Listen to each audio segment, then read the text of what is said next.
జయశంకర్ భూపాలపల్లి జిల్లాలోని కాళేశ్వరంలోని త్రివేణి సంగమంలో అద్భుత ఘట్టం ఆవిష్కృతమైంది. తెలంగాణ ఏర్పాటైన తర్వాత రాష్ట్రంలో తొలిసారి జరగనున్న సరస్వతీ నది పుష్కరాలు ప్రారంభమయ్యాయి. జయశంకర్ భూపాలపల్లి జిల్లా కాళేశ్వరం క్షేత్రంలోని త్రివేణి సంగమంలో పుష్కరాలు ప్రారంభించారు. దీంతో భక్తుల సంఖ్య భారీగా పెరిగింది. భక్తులు భారీగా వెళ్తున్నారు. త్రివేణి సంగమంలో పుణ్యస్నానాలు ఆచరిస్తున్నారు. అనంతరం ప్రత్యేక పూజలు నిర్వహిస్తున్నారు. ఇవాళ సాయంత్రం తెలంగాణ సీఎం రేవంత్ రెడ్డి సరస్వతి నది పుష్కరాల్లో పాల్గొంటారు. సాయంత్రం 4:30 గంటలకు సీఎం రేవంత్ రెడ్డి దంపతులు కాళేశ్వరానికి చేరుకోనున్నారు. పుష్కర స్నానం ఆచరించి శ్రీ కాళేశ్వర ముక్తేశ్వర స్వామి వార్లని దర్శించుకుంటారు. అనంతరం సరస్వతి నదికిచ్చే ప్రత్యేక హారతిలో పాల్గొంటారు. ఇక్కడే ఏర్పాటు చేసిన 10 అడుగుల సరస్వతీదేవి విగ్రహాన్ని ఆవిష్కరిస్తారు. భక్తుల వసతి కోసం నిర్మించిన 86 గదుల సముదాయాన్ని ప్రారంభిస్తారు.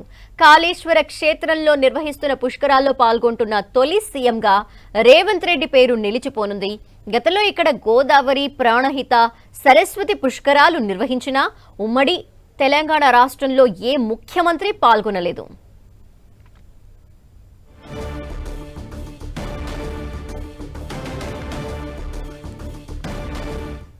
సరస్వతి నది పుష్కరాలకు సంబంధించిన డీటెయిల్స్ మా ప్రతినిధి సతీష్ అడిగి తెలుసుకుందాం. సతీష్, ప్రస్తుతం ఏర్పాట్లు ఏ విధంగా జరిగినాయి పుష్కరాలకి?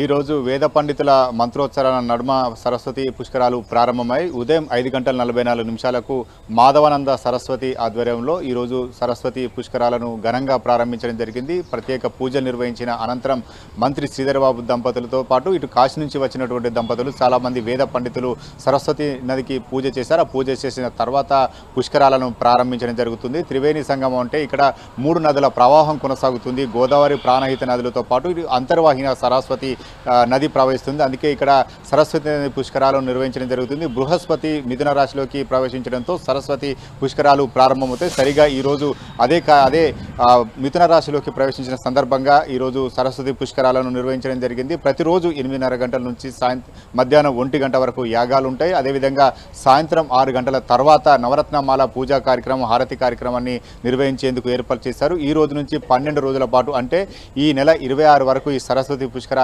కార్యక్రమాన్ని నిర్వహించడం జరుగుతుంది. చాలా కాళేశ్వర ముక్తీశ్వరం చాలా ప్రాశస్త్యం పొందినటువంటి ఆలయం. ఇక్కడ 2 పానపట్టాలపైన 2 శివలింగాలు ఉంటాయి. ఈ దేశంలో ఇక్కడ కూడా ఏ శైవ క్షేత్రంలో కూడా ఇలా శివలింగాలు ఒకే పానపట్టంపై ఉండవు, కనిపించవు కూడా. ఇక్కడ మాత్రం ఇది ఒక ప్రత్యేకత చెప్పుకోవాలి. రోజు అభిషేకాలు శివుని నీళ్లతో అభిషేకిస్తుంటారు కాబట్టి ఆ నీళ్ళని కూడా ప్రాణహిత గోదావరి నదిలో కలుస్తాయి. అంతర్వాహినిగా దీన్నే సరస్వతి నదిగా పిలుస్తుంటారు. ఇటు సౌత్ ఇండియాలో ఎక్కడ కూడా సరస్వతి పుష్కరాలు నిర్వహించకపోవడంతో ఇక్కడ భారీగా భక్తులు తరలి వస్తారని చెప్పి భావించి దాదాపు 33 కోట్లతో ఏర్పాటు చేయడం జరిగింది. ఈరోజు సాయంత్రం సీఎం రేవంత్ రెడ్డి కూడా సరస్వతి పుష్కరాల్లో పాల్గొని నదీ స్థానాన్ని ఆశ్రయించిన తర్వాత 17 అడుగుల సరస్వతి మాత విగ్రహాన్ని, అదేవిధంగా తాళపత్రాలతో కూడినటువంటి విగ్రహాన్ని ఇవన్నీ కూడా ఆశ్రయించిన తర్వాత నవరత్నమాల కార్యక్రమంలో పాల్గొనడం జరుగుతుంది. మొత్తానికైతే 12 రోజుల పాటు ఈ పుష్కరాలు కొనసాగనున్నాయి.